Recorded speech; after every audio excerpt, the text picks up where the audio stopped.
Well, at long last, the nightmare is over. The government has reopened. We don't know how many days the government was shut down because without the government, there was no way to keep track of time. But the effects of the shutdown were felt everywhere, from Washington, D.C. all the way to, well, that was it, really. But the effects were devastating and could be seen throughout the Capitol. For instance, without reliable government sources, reporters were forced to pretend they had reliable sources while they were actually spreading complete fabrications created wholesale out of their own prejudices. So, okay, that was pretty much as usual. But without government funding, there was no one to defend the border from illegal immigration. And that's pretty much as usual, too. But not everyone was so lucky. For instance, many federal workers were forced to stay home doing nothing instead of doing nothing at their offices as they usually do. And in one empty lot off Pennsylvania Avenue, CNN's Jim Acosta was seen screaming at the sky, look at me, please look at me, I'm Jim Acosta," which raised the existential question, if Jim Acosta is a rude, useless lout, but there's no one there to look at him, does he actually exist, and is he still Jim Acosta? In other devastated parts of the city, Democrats wept over the plight of tiny little 30-year-old illegal immigrant children with sad eyes who roamed the city begging for bread by sticking guns in the backs of passersby and saying, "Give me bread."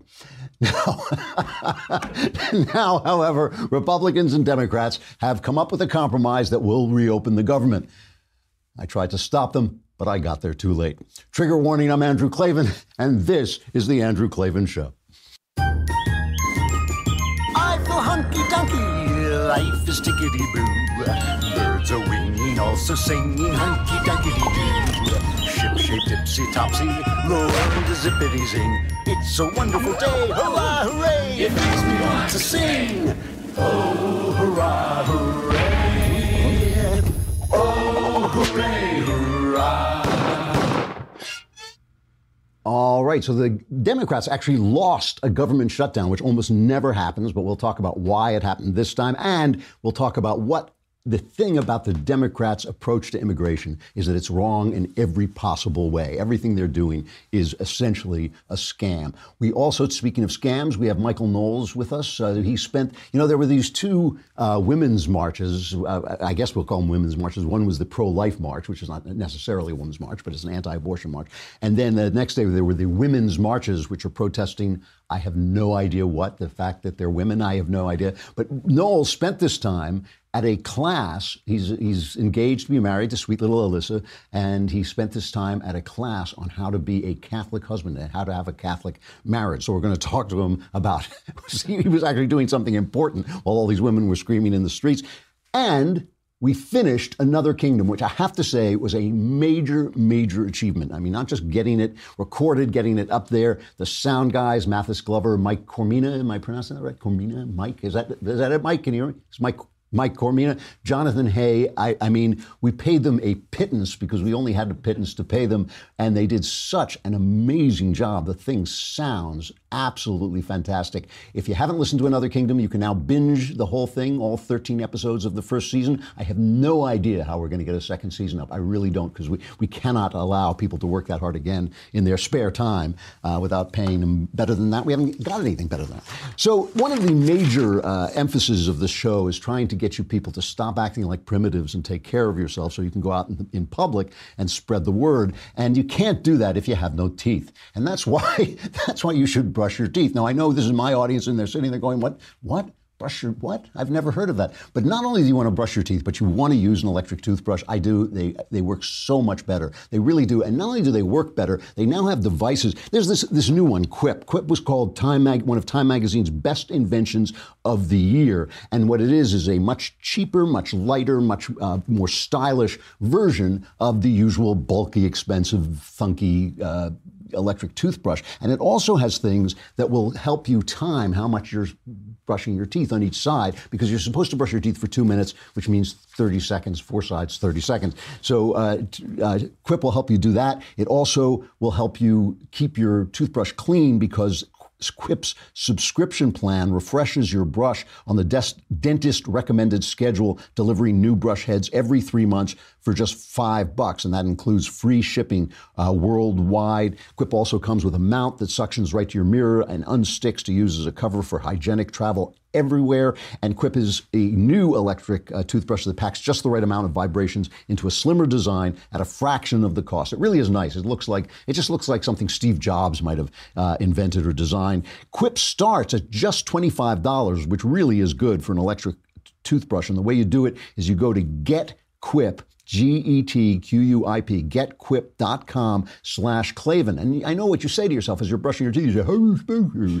Well, it's KLAVAN. So it's getquip.com/Klavan. And what you'll get is your first refill pack will be free with a Quip electric toothbrush. Getquip.com/Klavan. Stop acting like a savage, except for listening to the show. You can continue to listen to the show, but otherwise be civilized and start to brush your teeth. You know what the difference, speaking of savages, you know what the difference between people and apes and our brand of people and the kinds of people who, like, Cro-Magnon man who died out? This is absolutely true. Obviously, it's a certain amount of conjecture on the part of scientists. But what is it? You say it's the brain. And we were talking last week a little bit about the brain and, how it changed the way men and women interact with each other because it means that women have to take care of babies more often, all this stuff. But what is it about the brain that separates us from the apes? And you would say, well, it's language. But the fact is, a lot of apes, all animals have language. And sometimes they say whales may have very complicated language, but they know that monkeys communicate and have different cries that mean different things. The difference between the thing that makes humans different, and this is not romanticism, this is just an actual thing that scientists believe, the things that make humans different are ideas. Why? Because ideas bring more people together than animals can ever do. If you see you can see an animal tribe, say you see, I don't know what you call them, a tribe of apes. They can gather about 150 of them to cooperate. And they cooperate according to whether they're related, blood relations and things like that, right? So, and that was true of all kinds of other brands of what would you call them? Primates. Throughout the world, they can cooperate at levels of about 150 each. But human beings unite through ideas. So I say I'm a Christian, and you say you're a Christian, and you're a Christian from some African country, and I'm a Christian from New York, and we can get together and believe in the same things. We can pray together, we can work together for the faith, we have ideas that we share together, and so we can cooperate. Millions, billions of people can cooperate under the aegis of our ideas. Now, here's the thing. A lot of people don't think that ideas can describe the truth, but nobody lives like that. We know that there are good ideas and bad ideas. There are ideas that describe the world and ideas that simply describe people's imaginations. We know this because we know from math that we have ideas about numbers, and those ideas can predict how light will shine from billions of miles away. And of course, if a group of aliens came and wiped us out, they would have ideas about math. They might not have the number 2, but they'd still be able to describe the world in the same way. So then, in other words, 2 + 2 = 4 may be a strictly human way of expressing something, but it expresses a truth about the world. It is a language that actually is true. And we have ideas in America that define who we are as Americans. And those ideas have not only worked well, I believe that they're true. Those are ideas of equality of rights. They're not equality of ability, not equality of station, not equality of outcome, the equality of the right to life, liberty, and the pursuit of happiness. So saying that women and men have equal rights doesn't make women and men equal when it comes to throwing a ball or, making a home. They may have different capabilities according to their gender in general, but they have the same rights to life, liberty, and the pursuit of happiness. So it seems to me it is not asking too much when we let people into this country that we have a care that they share these ideas or are willing to share these ideas and are coming here for those ideas. They're always talking about economics. They always talk about the better life that you get here. And you do have a better life, and that's because our ideas are good ideas, and our ideas describe reality. But the important thing is that they share and are capable of sharing these ideas. So we should only let in people who are capable of agreeing with our ideas. Secondly, we need to be willing to teach them our ideas boldly and confidently, and say, we don't have to say every idea comes from Athens and Christianity, but they should know the history of freedom. Freedom has a history. It doesn't drop it like the gentle rain from heaven. It was built on certain ideas inch by inch, people fought and died and thought and spent their lives building the ideas that give us the freedoms we have. And we should be willing to teach that to people at every step of the way, especially when they come from foreign lands. And finally, we should have the boldness and confidence to enforce the laws that are passed in accordance with our ideas, because our Constitution is a legal representation of our ideas brought into governmental life. And we should be able to say, when we pass a law, it gets enforced. If we don't want to enforce it, we get rid of the law. We change the law, whatever we do. Now, let me ask you something. At what point, so we have three things: let in people who will agree with us, teach them about America and what it stands for, and enforce the laws that are created through the American system. Which one of those do Democrats agree with? Do liberals agree with? Make it broader. Do leftists agree with? None, okay? They're willing to just open the borders, so they're not obeying the law. Suddenly the law disappears because they feel like, oh, you know, we feel so much. We're so tender-hearted. We have so much compassion that we're going to open the borders. They don't want to do that. They don't, you know, in leftist schools, do they teach that America is a good thing, that our ideas should supersede the ideas of other people, that our ideas are better than the ideas that created Kenya or the ideas that created China or Russia? Do they talk about that? I don't think so. I mean, in some schools they do, but there are a lot of schools where they're teaching you that you are oppressed, that these laws are bad things. So at any point, are they willing to defend the ideas that make America such a draw to people from around the world, and have done? You know, we talk about, Donald Trump talked about the fact that we should be careful who we let in from Muslim countries, especially Muslim countries that are dysfunctional. Chuck Schumer reacted to this hilariously by bursting into tears. Do we have? I think we have this cut about. Yeah, this is cut 12. Now, here's the reaction. So, in other words, Donald Trump, no great intellectual genius, but simply said, you know, we should let in people who love this country. Here's Chuck Schumer's reaction to that. This executive order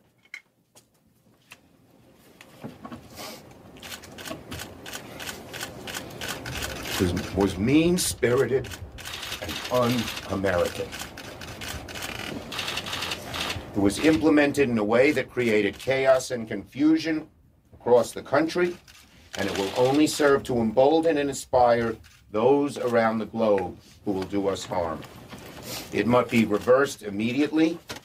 Senate Democrats are going to introduce legislation to overturn this and move it as quickly as we can. And I, as your senator from New York, will claw, scrap, and fight with every fiber of my being until these orders are overturned. And so he's surrounded by Muslim Americans, and it's all about the emotion. It is always about the emotion. But if you start to think about it, First of all, they will play your emotion any way they want. So if the people come up and they say, you know what, we really should enforce the law. I mean, it's the law, right? Because the question is not who comes into the country first. That's not the first question. It's who decides who comes into the country. And obviously, it should be us. It should be Americans who decide who comes into our country, not whoever wants to come in. Oh, I want to come in, so I get to come in, or I'm in trouble, so I get to come in. There are all kinds of ways to solve the problems of people in trouble without letting them into the country. All kinds of ways to do that. But when the public says, you know, we don't want to let more people into the country, suddenly Chuck Schumer becomes a tough guy. Then once people are here, it's suddenly the emotional thing again. Here's Chuck Schumer debating with Chuck Schumer on this issue. And I mean, this is just a brief thing. I could do this forever. I could do the entire show of Chuck Schumer, two-faced Chuck Schumer. But here he is talking at one point when he knows the public wants stronger borders, and at another point when he's trying to keep the dreamers, the people who've come in illegally, he's trying to keep them here. People who enter the United States without our permission are illegal aliens, and illegal aliens should not be treated the same as people who entered the U.S. legally. The president's decision to end DACA was heartless and it was brainless. When we use phrases like undocumented workers, we convey a message to the American people that their government is not serious about combating illegal immigration. Hundreds of thousands of families will be ripped apart. If you don't think it's illegal, you're not going to say it. I think it is illegal and wrong. Tens of thousands of American businesses will lose hardworking employees. A biometric-based employer verification system with tough enforcement and auditing is necessary to significantly diminish the job magnet that attracts illegal aliens to the United States. They may have known no other country but ours and have voluntarily registered themselves.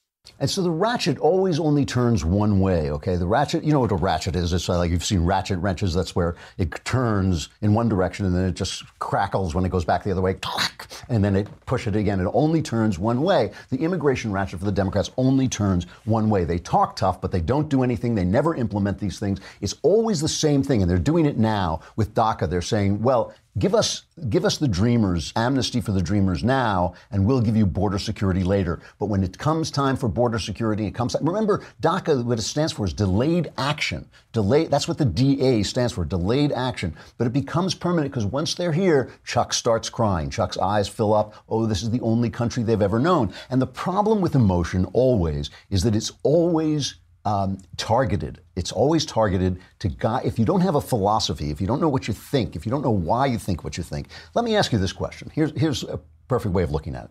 What do they say? They say there's 11 million illegals here, but it's probably a lot more than that. But let's say for a minute it's 11 million people. What if 11 million Americans tomorrow, 11 million Americans from, say, Texas, let's say they're white. Let's just make it clear. These are white Americans. What if 11 million Americans just moved into Mexico tomorrow, armed, and said, now this piece of Mexico, we live here in this piece of Mexico. And then when they tried to throw them out and say, here's our children, look, our children are so small. Our children are, the only country they've ever known is Mexico. They've been here 3 days already, and they just think this is home for them. You know, suddenly crying and all this. Of course, the same people on the left would say, this is an invasion. This is colonialism. This is not right, you know. So they're always crying for these people. They're crying for the Muslim who can't come in. They're crying for the Mexican who can't come in. But they're not crying for the people who are saying, well, wait a minute.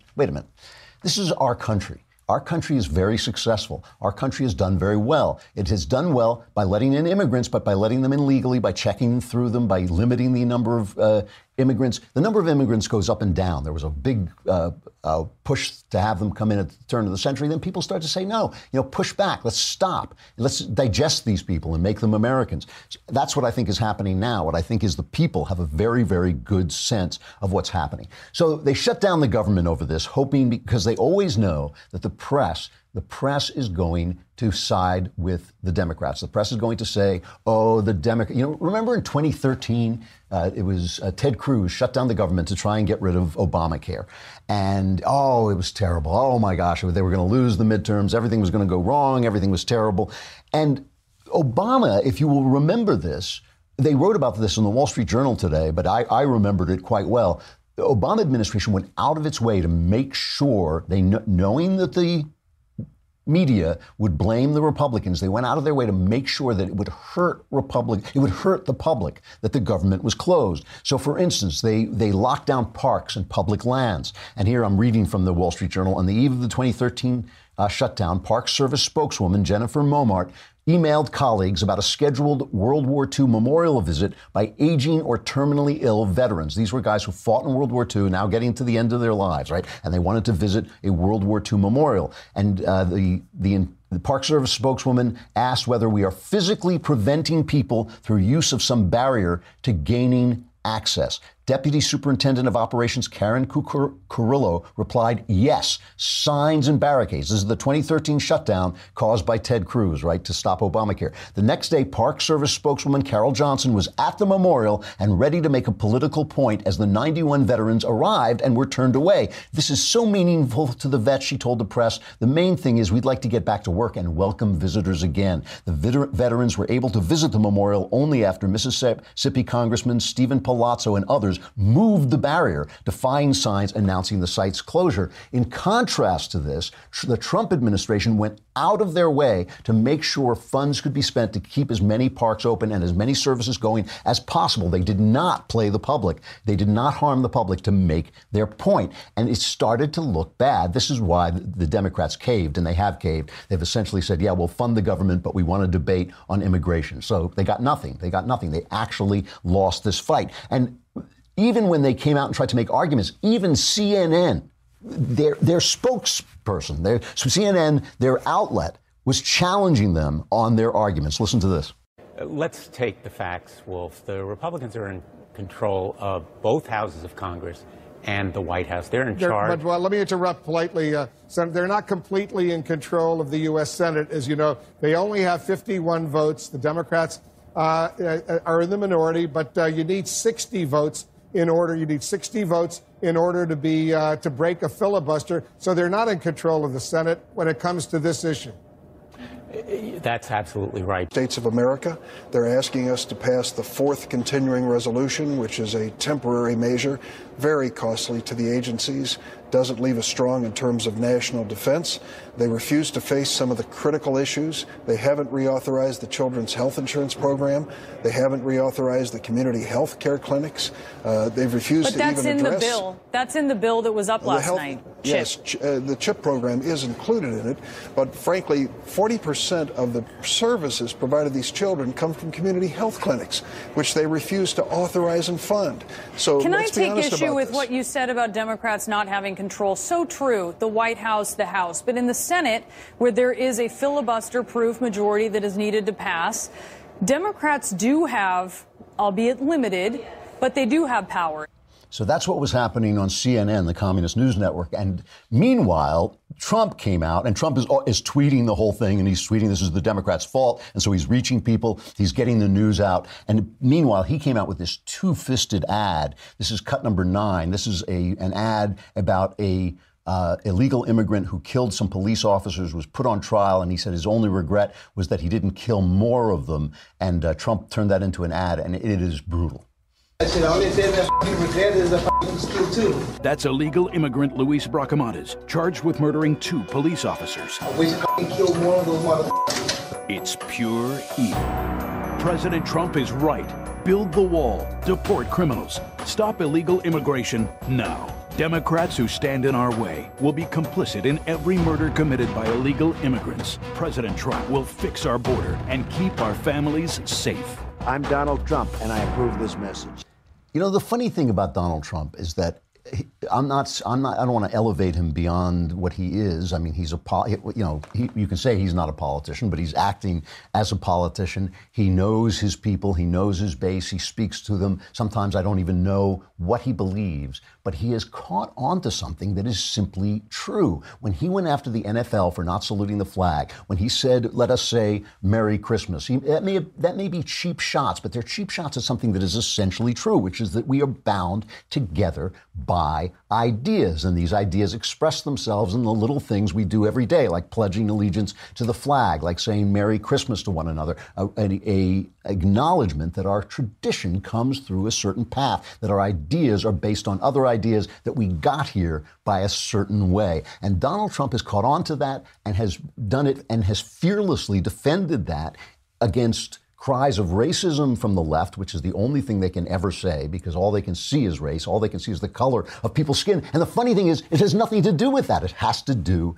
with the ideas. But he has also withstood the storm from the right, saying that he's a demagogue, saying that he's using these terrible issues. The intellectuals who understand less than any other people alive. The intellectuals saying, who cares about why are you making a big fuss about the NFL? Why are we can say Merry Christmas. Nobody, but the fact is the left has succeeded in making it seem wrong to criticize any protester who happens to be black, as the guys are in the NFL who are disrespecting the flag, and in making it seem that you're doing something wrong by simply celebrating the traditions that got us here. But the traditions that got us here are on offer to anyone. We do not say you cannot have a part of this tradition if your skin is the wrong color or you come from the wrong country. But we do say you have to subscribe to the idea of America to get here. And in what way does the left support that idea? I would say in none. I would say everything they do is to attack that idea,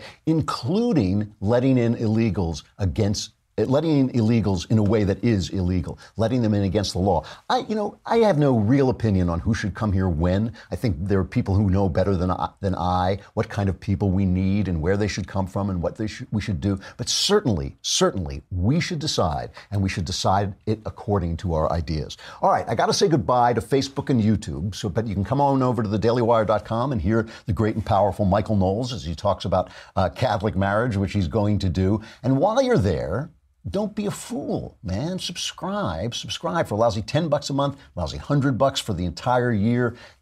And you get the Leftist Tears mug. You can be in the mailbag. You can participate in the conversation. And you can watch the whole show right there on the site. It's a good deal. Come on over.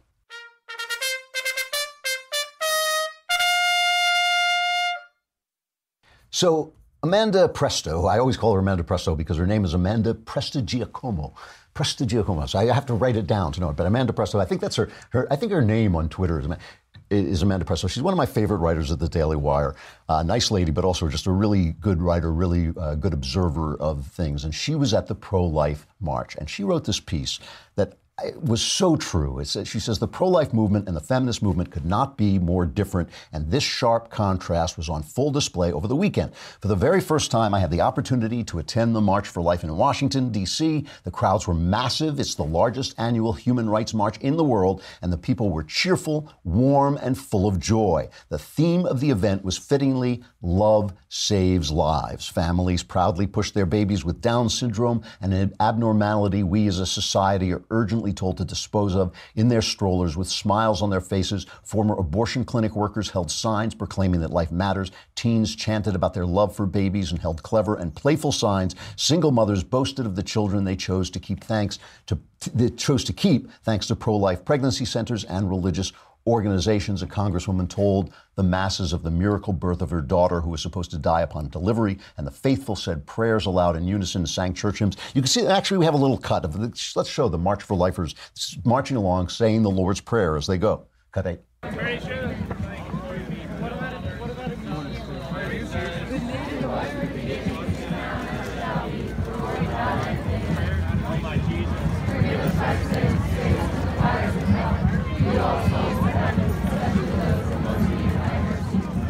Compare that, and I couldn't bring anything into show because it's all so foul. The women's marches were relentlessly obscene. The language, the signs were relentlessly anatomical and obscene. They were all filled with cursing out the opposition, cursing Donald Trump, all filled, obviously they're wearing those hats that let you know that they have put their vaginas where their brains are supposed to be. That's what I mean, that's the meaning of that hat as far as I can tell. And just the rage, and these people have, I'm sorry, but they have nothing. Individually, they may have stuff to be angry about, but I do seriously believe that the difference is God and the Spirit. Living a spiritual life versus living a life that puts your vagina on your head. You know, I think that those are the differences. And to speak about that, we have the star of Another Kingdom, the heartthrob, a man who's become a heartthrob internationally around the world for his reading, his performance of Another Kingdom, Michael Knowles, who spent the weekend in a much, much different way. How you doing? I'm doing great, and I can't believe it. It's sort of a sad moment right now because the last acting job that I'll ever have has now come to a close on Another Kingdom. It's true, and you were great. And everybody said, I mean, there are now 1,800 5-star ratings on the thing.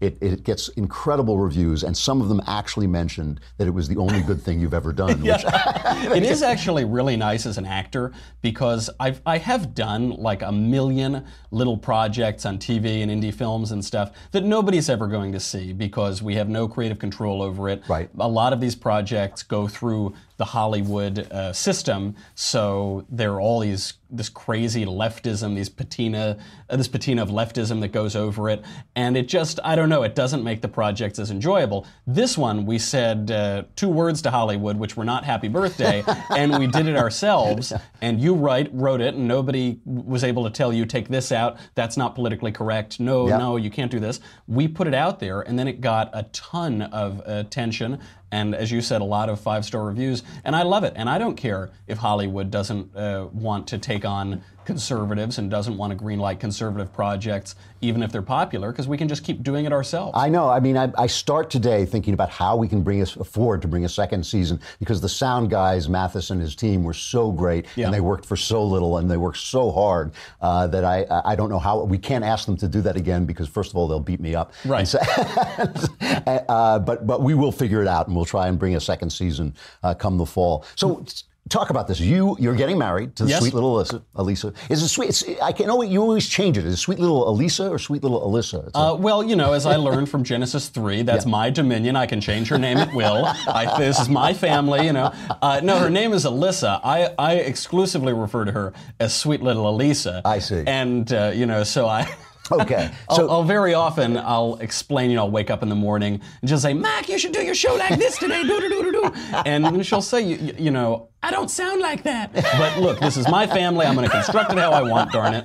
And yes, we went to marriage class this weekend. And you went to marriage class. Now, sweet little Elisa is, in fact, Jewish. Jewish. Not the whole thing, yeah. Right. But you are having a Catholic marriage, and you have to take a class to do this. Is that right? That's exactly right. So you go, the Catholic Church is pretty open about this. As long as you're going to raise the kids Catholic, you don't need to be baptized or anything for a wedding. If you get baptized, you're supposed to do it for the Jesus, as a matter of fact. So they're very open, but there are a few requirements that you have to do before you get married in a Catholic church. One of them is take a class called Pre-Cana. And I was sort of dreading it. I felt it would be probably cornball, and they would just tell you to never use condoms and have 1 million children, as the Catholics are wont to do. But it was wonderful. It was a great experience. The people who ran the show themselves had been married and had a ton of marital problems, and they went to one of these, the Catholic version for already married couples, and it totally transformed their marriage. And I think everybody, regardless of their faith, could benefit from this. So these are the people teaching it had problems in their marriage. A lot of problems. They were on the brink of divorce. Wow. And they weren't really going to church. I think the wife herself wasn't Catholic. And that's why I really, this could be quite an ecumenical experience, because everything that's taught here is so common sense. It's not like it comes out of some deep, you need to have a PhD in Christology in order to understand it.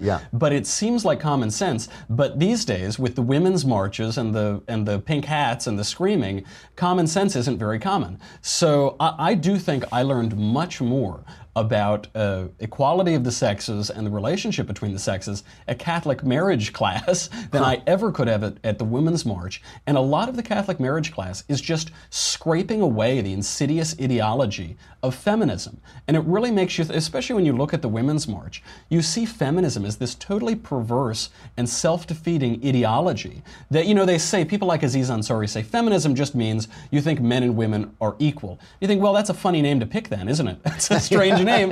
There is an ideology for that. It's called egalitarianism. Right. But what feminism does is it forces women, as you frequently say, to take on all of these male sensibilities and these masculine views of the world that they could never live up to. So one great example, particularly pertaining to marriage, is the hookup culture. The hookup culture says, and because feminism says this, that men and women view sex exactly the same way. We're just all going out there to have fun. Casual sex is great. Men and women both love it. And this is really awful on two counts, because it convinces women that they should want casual sex, and if they are unfulfilled by that, there's something wrong with them. And it convinces men that women want casual sex, and so you can treat them as disposable.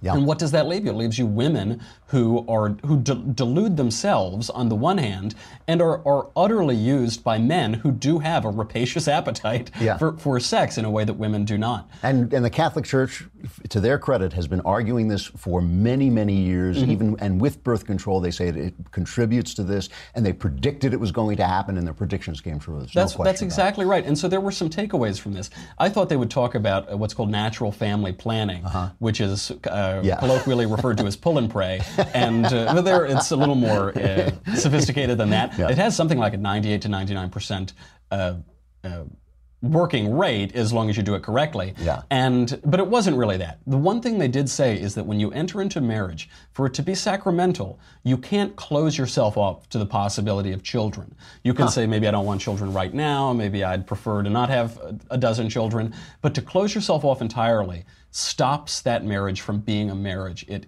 invalidates it. And they drew this interesting dichotomy between civil marriage, which is a contract, it's what most people engage in, and sacramental marriage, which is a vow before God. And one big difference here is that civil marriage, you don't need to be open to children. You can say, I don't want to have any children. You can dissolve it whenever you want because it's a contract and either party is perfectly free to dissolve it. Sacramental marriage is not that way because you make a fool of God. You make a promise to God that you will love and cherish this person until the end of time. And an image that they drew, which I feared would be corny, but I think is quite illuminating, is that of an equilateral triangle with God at the top and the husband on one side and the wife on the other. And their idea is that if your marriage is centered around something real and permanent and eternal and outside of time and space, such as, say, the creator of time and space, then if the husband gets closer to God, he will become closer to his wife, and vice versa. If the husband gets closer to his wife, or vice versa, they will get closer to God because this triangle is always equilateral. The triangle is always equilateral. And to hear the testimony of even just the couple who ran it, that seems so clear. And when one thinks about difficult marriages or failed marriages that you've seen on your own, there is always, there does seem to be that lack of grounding it in something outside of the two of you. You wrote about it beautifully in The Great Good Thing, about there was you and there's your wife, and then there's this thing that's separate from you and your wife. It's not only separate, but somehow better. You know, it's a very strange thing. I mean, you know, I always, I mean, you know, Ellen, my wife, she is a spectacular human being, and she's one of the nicest human beings I've ever met. Knowing you, one would just know this intuitively, but she is an angel walking the face of the earth. She is, but we're all flawed people, and I'm flawed, and she's flawed, and yet the marriage seems to be something that actually has the capability of healing us within itself, of making us better within itself. And certainly my experience of the possibility of actual love in the world was part of what led me to God, was part of what led me to believe. Well, I would start to think to myself, well, look, if I recognized love when I saw it and I was right, and I see God, maybe I'm not crazy. Maybe to just say to me, I'm having an illusion, I'm having a delusion, doesn't make any sense because I've been crazy. I know what that's like, and I've been sane. And when you start to say that, when you start to realize that the internal experience of love can be real and lasting, then you start to realize that you are capable of perceiving things that are not visible to the naked eye. That's right. And that the realness of that, the tangibility of that, seeing it so feeling it so viscerally, I think that this gets to the difference between sacramental marriage and whatever passes for marriage today. I think gets to the essential criticism of the left, which is that the left wants the appearance of the thing without the essence of the thing. So they want a university degree, but they don't want a liberal education. They eat vegan bacon, you know, they want meatless hamburgers or whatever. They drink decaffeinated coffee, and they want what looks like a marriage on the outside without the thing that makes the marriage itself. And you observe this all, especially now, planning out the wedding. Everything is so expensive, and over time weddings seem to have become much more elaborate and much more expensive. I've been to a number that have been absurdly extravagant, and I wonder if the reason that the wedding ceremony itself is so extravagant is because the seriousness with which we view the marriage has become less important. I think that is absolutely true. My sister, Caitlin Flanagan, wrote about that at The Atlantic many years ago, that when you start to propose and you have to have a plane going overhead and you're in a stadium and it's on the Jumbotron and all this stuff, you start to think like, well, maybe this doesn't have a whole lot of meaning. You know, maybe all I have to do is ask, you know, maybe that's not what it's about. Maybe it's not about the ceremony itself. And these marriages, these weddings that cost, bankrupt people. They send you into debt. Obviously, you want to have a nice party. It's a big day, and it means a lot, especially to the bride, I think. But still, you know, it gets so outlandish that you start to think there's an emptiness at the heart of it. No question about it. I'm interested to hear that part of the sacrament is the willingness to have children. I did not know that. Obviously, I know that the churches, were there things that they said where you thought like, no, I can't go there? Not at all. There really wasn't at all. I thought the whole thing would be some person hectoring us about how we need to start having children immediately and keep popping them out. It wasn't that, but that focus on the openness to children is about saying yes to life. It's about saying, yes, I accept you. I don't merely want my own gratification, be it sexually or professionally or personally or whatever, emotionally, but I want to give life. I want, God says many things in an obscure fashion in Scripture, but he says one thing at least very clearly, which is be fruitful and multiply. Keep having children. Go out and give yourselves to children, and that openness makes perfect sense to me because there has to be a purpose to it. Yeah. So much of the prevailing postmodern culture is nihilistic. Is just, well, we're just here, and if it feels good, do it, man. Yeah. And we're going to have a nice sum of experiences, and then we turn into worm food.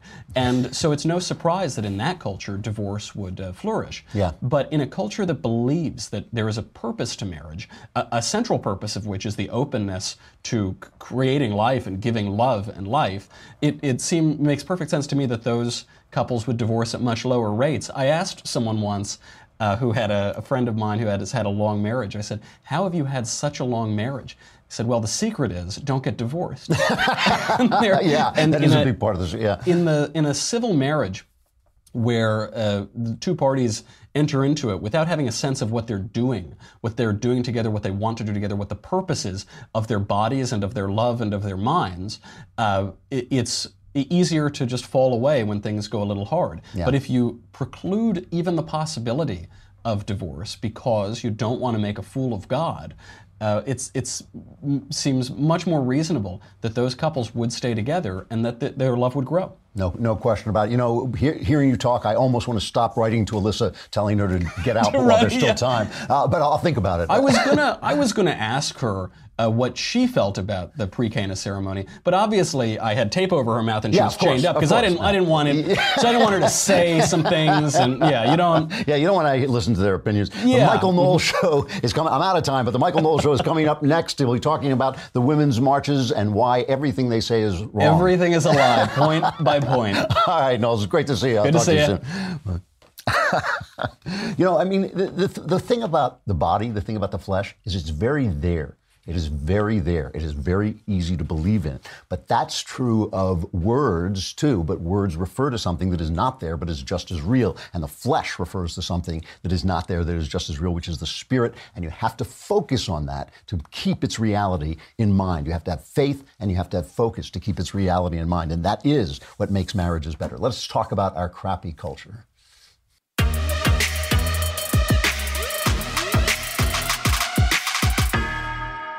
Every time I hear that music, I turn into Steve Crowder. Steve has this amazing physical ability to dance and move around. Every time I hear that, that's what I want to do. But I don't have that ability, so I don't.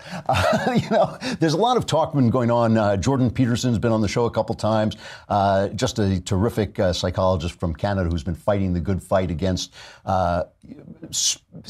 speech imposed by the government, especially when it comes to transgender people. He was on with the BBC's Kathy Newman, and they were arguing about the wage gap, which really doesn't exist between men and women. I mean, there is a wage gap between men and women, but there's so many reasons for it that the idea that it is simply one reason for it, that just gender, is absurd. And there was this moment that really caught my eye for a very specific reason, which I'll tell you, in which Jordan and Kathy Newman were going at it about whether he should be forced to call transgender people by whatever pronoun they want by the government. And here's Kathy Newman making the argument that he shouldn't have free speech if he offends people. You cited freedom of speech in that. Why should your right to freedom of speech trump a trans person's right not to be offended? Because in order to be able to think, you have to risk being offensive.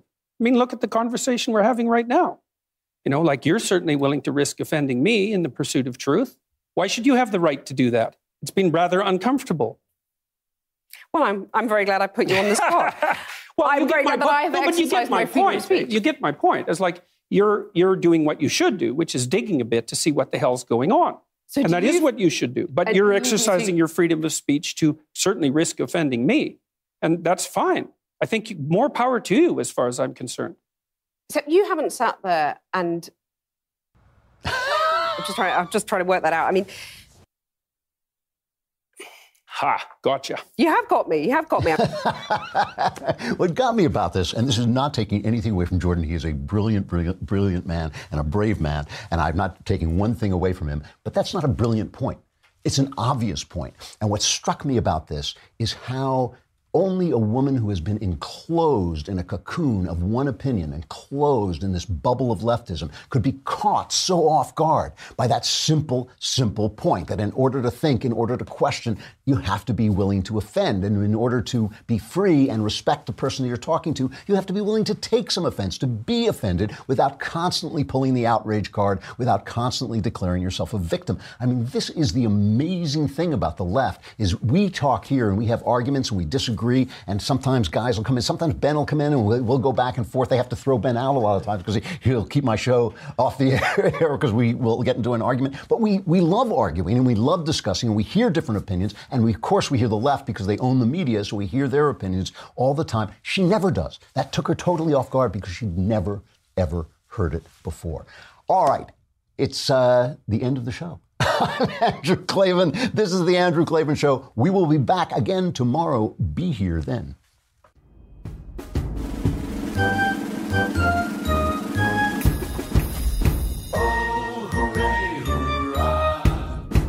The Andrew Klavan Show is produced by Robert Sterling. Executive producer, Jeremy Boring. Senior producer, Jonathan Hay. Our supervising producer is Mathis Glover. Technical producer, Austin Stevens. Edited by Alex Zingaro. Audio is mixed by Mike Cormina. Hair and makeup is by Jesua Alvera. And our animations are by Cynthia Angulo and Jacob Jackson. The Andrew Klavan Show is a Daily Wire Forward Publishing production. Copyright Forward Publishing 2018.